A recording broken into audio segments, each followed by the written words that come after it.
Una, dos y tres, una, dos y tres. Lo que usted no quiera para el rastro es una, dos y tres, una, dos y tres. Lo que usted no quiera para el rastro es. Esto es el rastro, señores, vengan y anímense, que aquí estamos nosotros, somos Papá Noel. Le vendemos barato con el precio en inglés, somos todo lo honrados que usted quiera creer.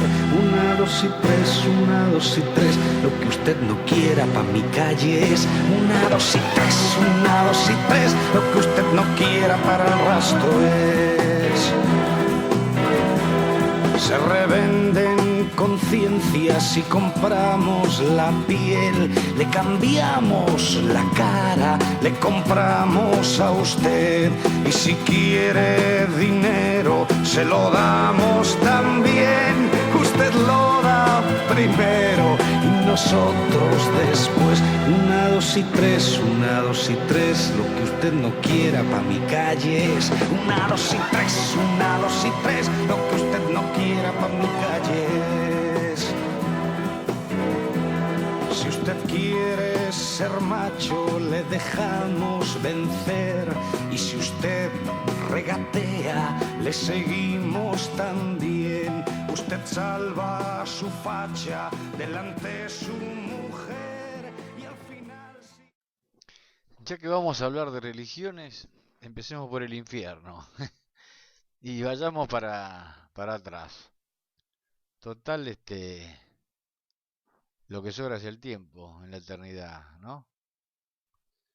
Este, por ejemplo, hablemos de los sumerios, padres creo que de muchos dioses y de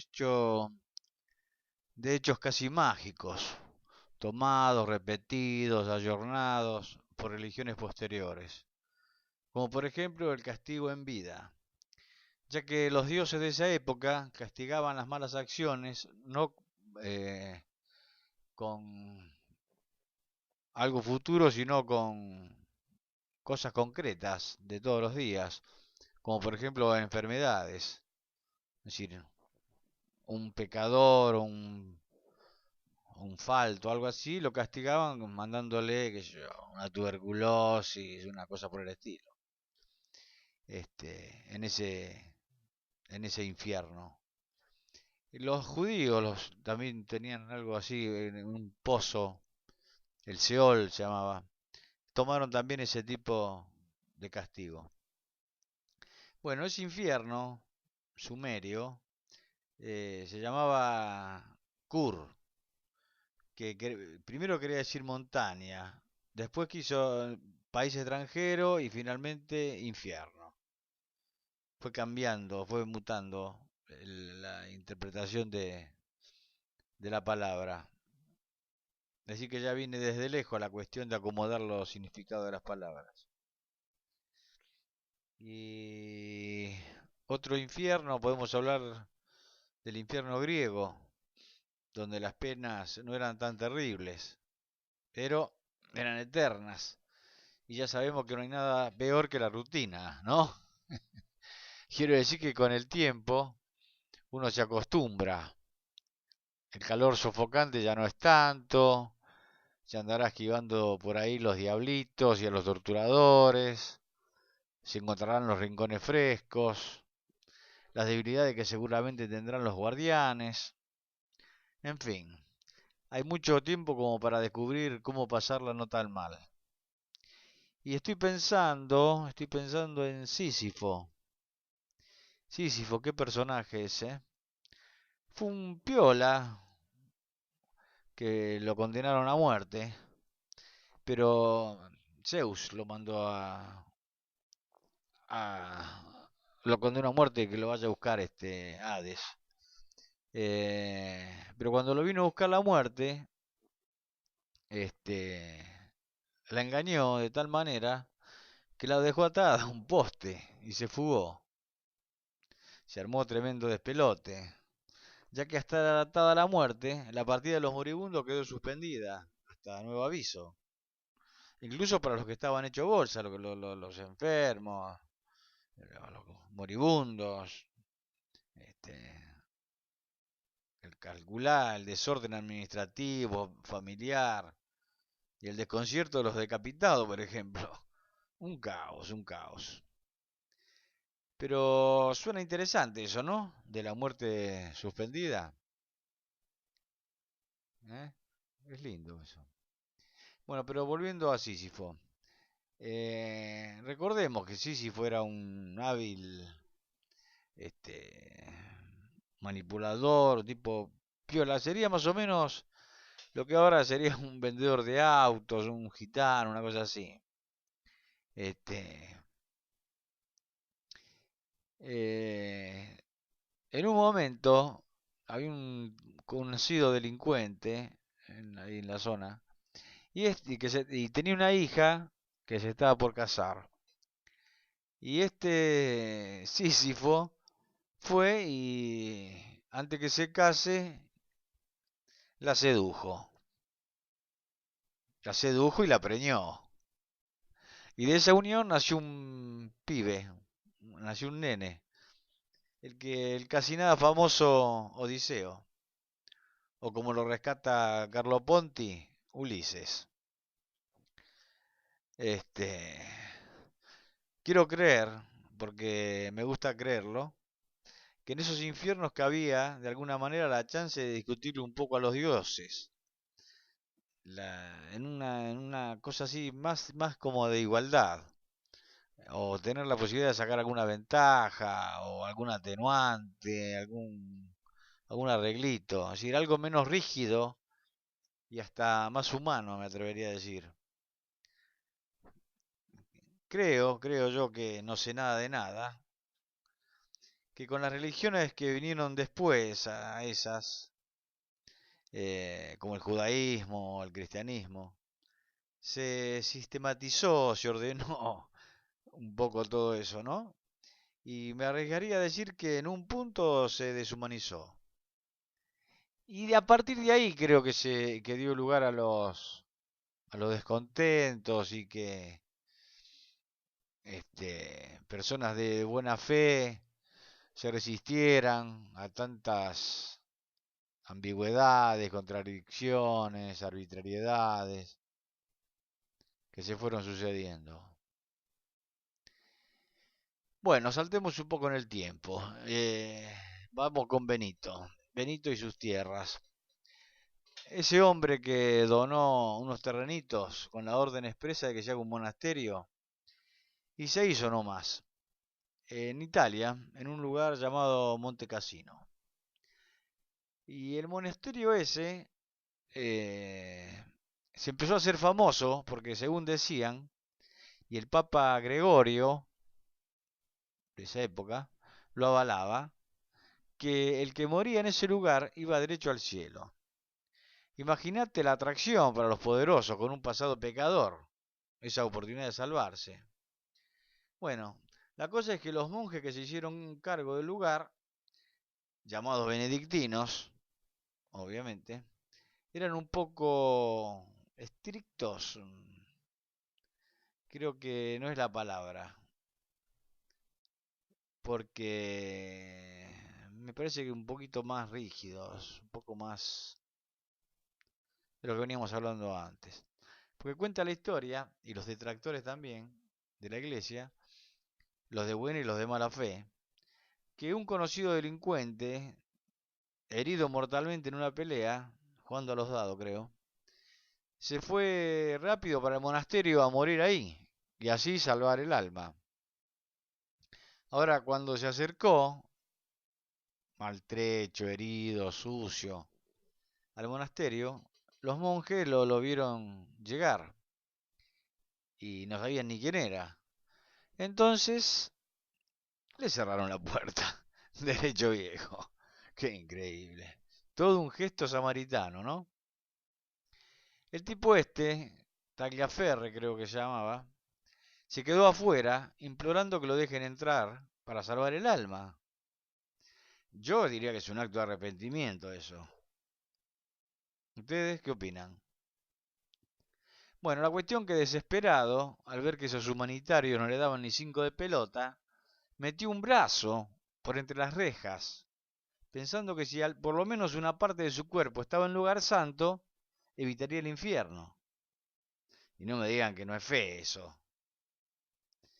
Bueno, la puerta cerrada, lo miraban, el tipo ahí con el brazo por adentro y espichó.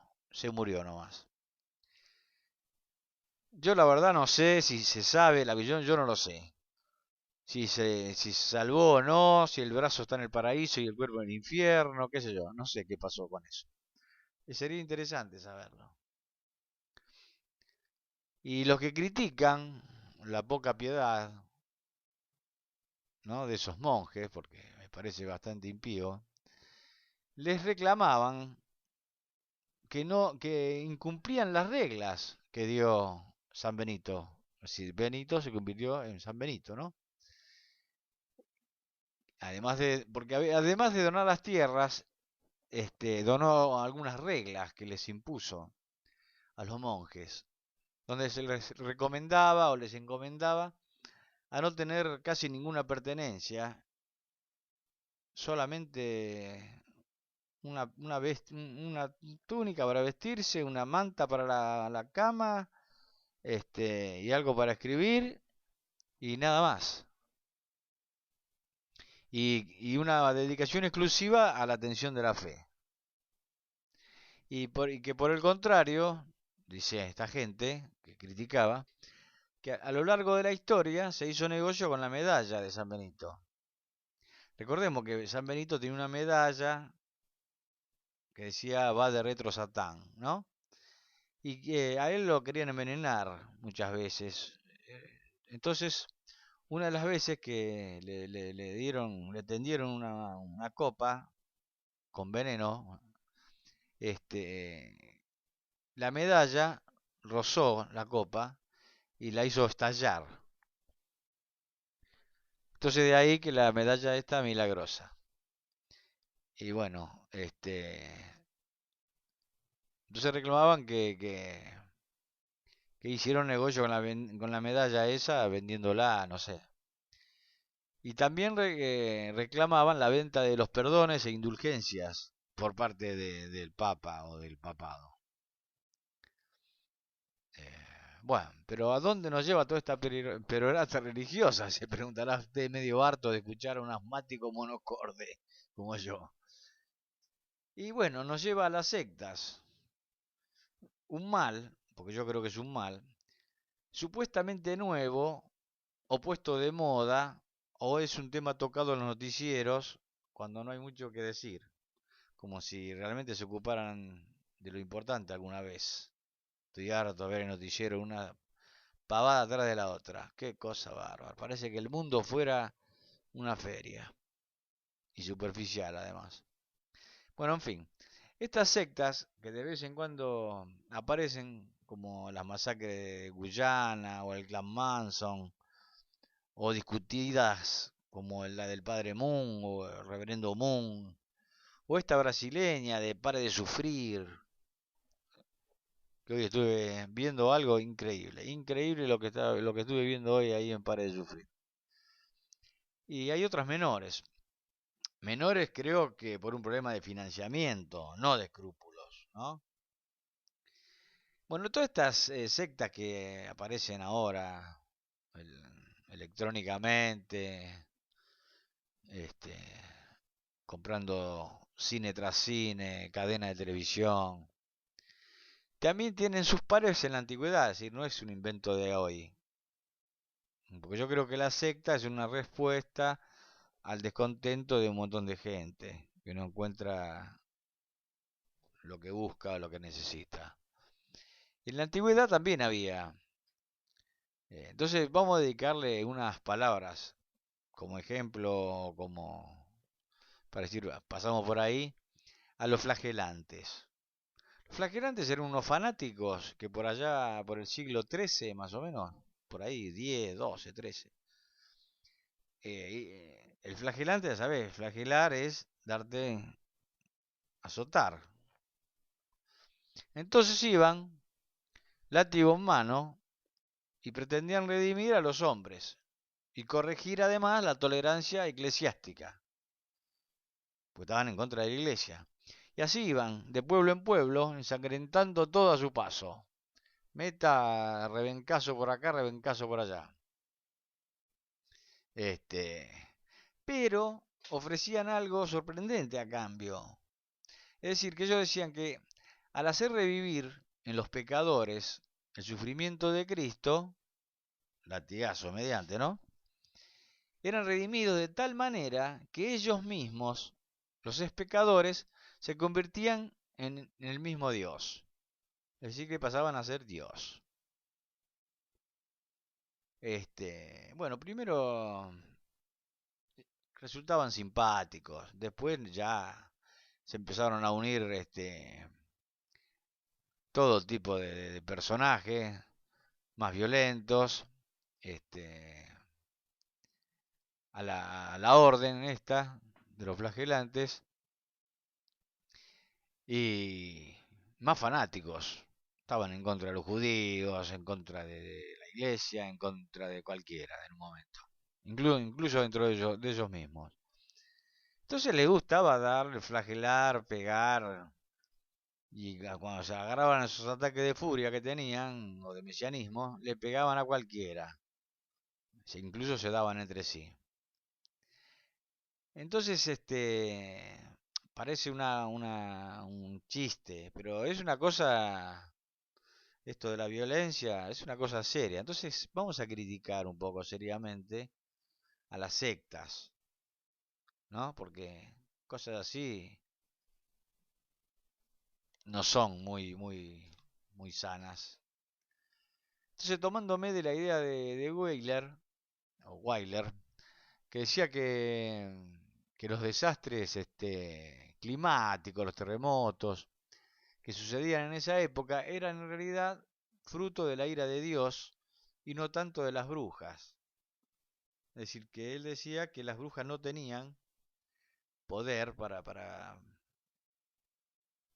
provocar una inundación, qué sé yo, eh, un terremoto, lo que sea. Pero igual las mandaba a la hoguera. Pero no por bruja, sino por oponerse a Dios. ¿Te das cuenta? Es decir, al revés de los otros, como los inquisidores, por ejemplo, decía que las brujas no tenían poder. Pero como estaban en contra de Dios o no aceptaban a Dios, igual la mandaba a quemar. Este, además, bueno, el fanatismo mesiánico, ¿no? Que tenían, atacaban a la iglesia más que nunca. Y ni hablar de ese otro erudito que andaba por ahí, un tal Schmidt. Ese era un tipo que sabía teología, esoterismo, ciencia. Y ese tipo llegó a decir que esos hechos eran el preludio de Cristo. Es decir, eso se lo dicen siempre, pero él no decía en un futuro lejano, sino pasado mañana, ¿no? Como así como un golpe de efecto. Yo creo que por fanatismo, pero que él lo creía. Este, pero fue más lejos todavía y dijo que el preludio del Cristo llegó y que era él. Es decir, él era Cristo. Un delirio absoluto. Por supuesto, está de más decir que la Inquisición, los inquisidores se cansaron de estos tipos, de los desmanes de esta gente y los aniquilaron. Porque si hay gente bárbara, los de la Inquisición no eran nene de pecho, que digamos. Bueno, igual algunas órdenes menores de los flagelantes subsistieron hasta no hace mucho. Incluso andan en España los flagelantes de San Vicente de la Soltierra, me parece que se llaman o algo así. Este, Pero bueno, dejemos un poco de lado la brutalidad y utilicemos un poco los argumentos de la mente y no del látigo. Eh, yo creo que es bueno en el sentido de que no es violento, sino que es un debate de ideas. El argumento que señala que el diablo es malo,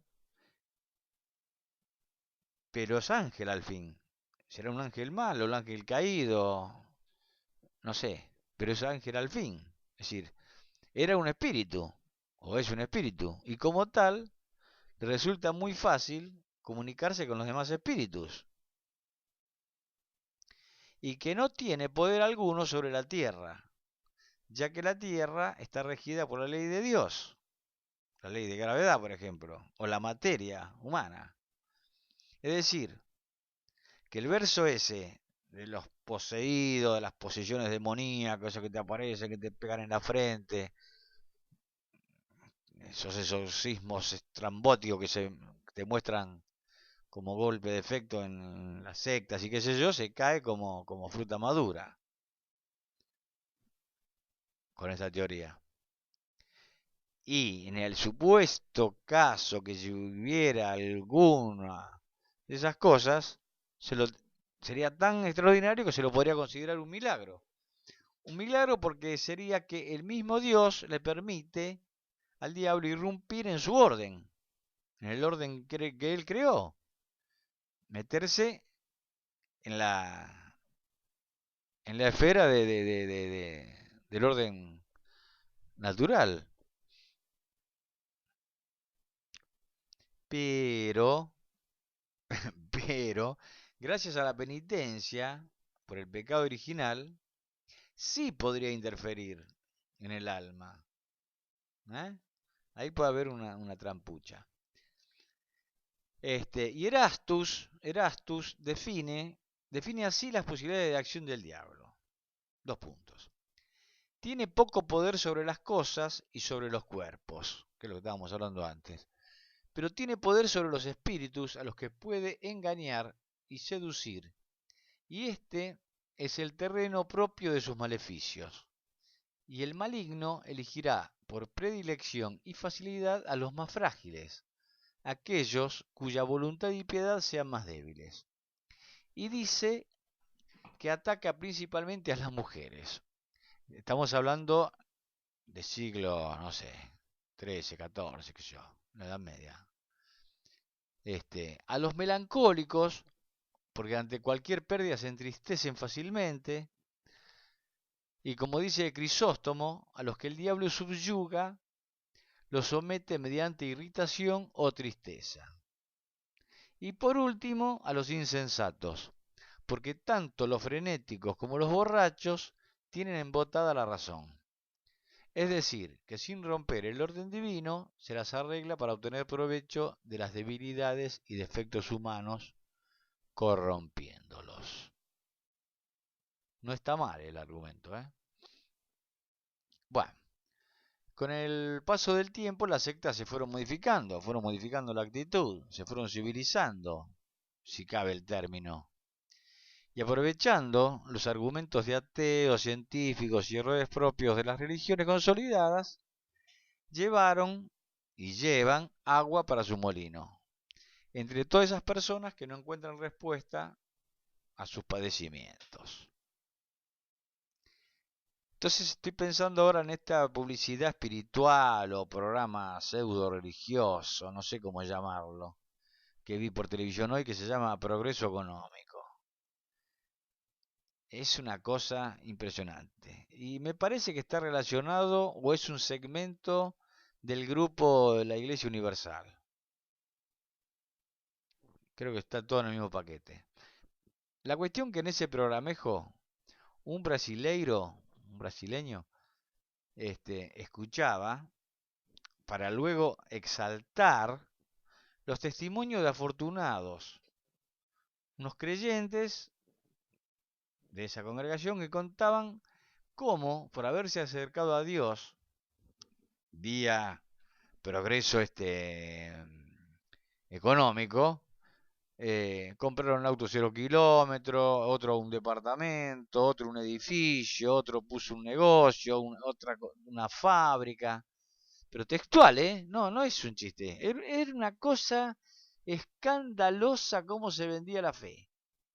Porque para mí eso es coimear, chantajear al empobrecido diciéndole que si reza, si ora, si invierte, ahí dice que hay que hacer sacrificio, te la mandan disimulada, te dicen las campañas, le llamaba ahí en el programa. Decía, si usted se tiene que sacrificar, no dicen vos, dicen usted, medio así, ¿no? Medio raro. Hay que sacrificar para la campaña. Entonces, es un mensaje ambiguo. Solamente cuando vas ahí, este, te dirán hay que poner tanta. Este, entonces, es una cosa pero parecía, no sé, grabado directamente de la bolsa de comercio. Una cosa espeluznante. Y eso ahora estoy pensando, me tilda la cabeza, me hace acordar a Calvino. Porque Calvino dice que el bienestar material, los logros económicos, son un don de Dios. Entonces de ahí viene esta mano. Por lo menos en este programa, o en el programa de esa congregación. Y dicho por un pastor, ¿no? Un pastor. Yo quisiera saber quién ordena a esos pastores, digo yo. ¿Quién los ordena? Porque hay tantos que en una de esas me pongo una escuela de pastores, qué sé yo. Y, pero toda una cosa así económica, fría, superficial, egoísta, yo diría. No hay una cosa, no vi una cosa de solidaridad, una cosa. Yo necesito esto, yo quiero un auto, yo quiero un departamento, una cosa. Es decir, no hay lugar para los dolores del alma, para las pérdidas afectivas, todo es cash, cash. Pero, otra vez el pero, cuando terminó ese pedazo, cuando fui a la cocina a hacerme un café, lo vi. Bueno, después cuando fui de vuelta, vino otro programa, el famoso Pare de Sufrir. Es decir, primero viene el económico, después el Pare de Sufrir entonces esas personas con el espíritu cansado, como decíamos antes, se curan mágicamente de sus dolencias. Una pierna, artrosis, reuma, lo que sea, todo se cura en ese hospital de campaña donde los médicos usan traje y una medicina que a mi modo de ver muy dudosa, digamos para decirlo elegantemente. Este y después está después viene otro que es ayuda psicológica, es decir, es un consultorio psicoanalítico televisivo, pero siempre bajo la mirada atenta del monopolio o del grupo económico, financiero, religioso de la secta esta. Eh, y no nos podemos olvidar de esas tienditas del horror. Pues me acordé ahí que vi la propaganda, yo le digo propaganda, dentro del mismo programa del Monte Sinaí. No sé qué te venden del Monte Sinaí, si una piedrita, no me acuerdo qué carajo es. Te venden amuletos, el aceite del Gólgota, el lienzo divino, la piedra del Sinaí, lo que sea. Y vos comprás esos artificios y alejas la ira, la envidia y al revés, acercás los afectos, no sé, la mujer que se te piantó, el hombre que te dejó. Es decir, hacer caso o logras unirte de nuevo a los que no se quieren. Une a los que no se quieren. O al que ya no te quiere. Es decir, los maridos o novios vuelven, las novias vuelven. No importa si no quieren. Vienen igual. Porque para eso vos tenés el talismán. Entonces vos con el talismán lo hacés venir. Entonces, gracias al poder milagroso de la medalla de Moisés que llevaba en el bolsillo cosido de su túnica, deberían ser millones de medallas, digo yo. Fuerte el bolsillo, ¿no? Para llevar. Y yo digo, esa persona que ya no te ama, o no te quiere, o se fue y no quiere volver, suponiendo que el talismán ese funcione, vos la obligás a volver. ¿No es un secuestro eso? ¿No es algo parecido a la trata de personas? Pues si se fue y no quiere volver, y vos con un artificio milagroso la obligás, porque eso sería en contra de su voluntad. Eso me parece como un delito, porque parece una pelotudez, pero hoy es el aceite del Gólgota, mañana la medalla milagrosa. ¿Y por qué no pensar que pasado mañana es un revólver? Total, es obligar a alguien que haga algo en contra de su voluntad. ¿O estoy loco yo? Yo veo en esto un peligro en serio, un peligro grave. Porque en cuanto a la gente agobiada es bombardeada por problemas de cualquier índole, se sabe que está disminuida en sus defensas. Y caen como moscas. Y después, cuando se dan cuenta que todo sigue igual o peor, no sé si tienen los medios para salir o para rehacerse. Entonces me parece que debería haber una especie de oficina de defensa del consumidor de la fe, un lugar que reglamente, que investigue quiénes son estos tipos que aparecen de buenas a primeras, crean emporios económicos, compran cadenas de televisión, espacios televisivos. ¿De dónde salen? Debería haber un control que ponga las cosas blanco sobre negro, que se investigue los perfiles, la trayectoria social, moral, económica de estos, qué sé yo, profetas modernos, vamos a llamar. Porque es grave, es grave. La pedofilia, por ejemplo, es un crimen contra la carne.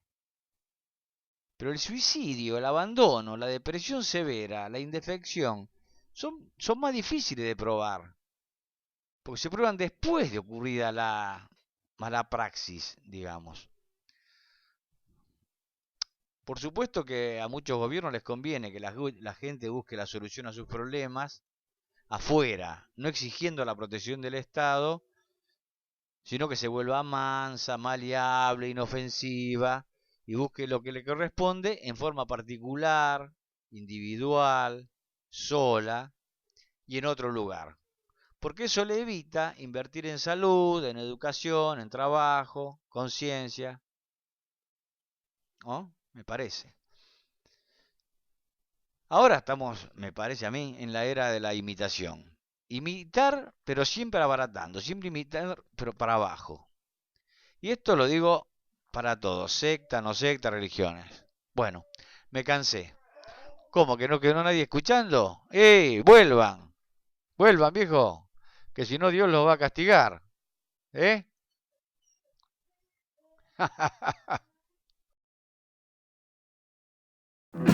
Una, dos y tres, una, dos y tres. Lo que usted no quiera para el rastro es. Una, dos y tres, una, dos y tres. Lo que usted no quiera para el rastro es. Esto es el rastro, señores, vengan y anímense, que aquí estamos nosotros, somos Papá Noel. Le vendemos barato con el precio en inglés, somos todo lo honrados que usted quiera creer. 1, 2 y 3, 1, 2 y 3, lo que usted no quiera pa' mi calle es 1, 2 y 3, 1, 2 y 3, lo que usted no quiera para el rastro es.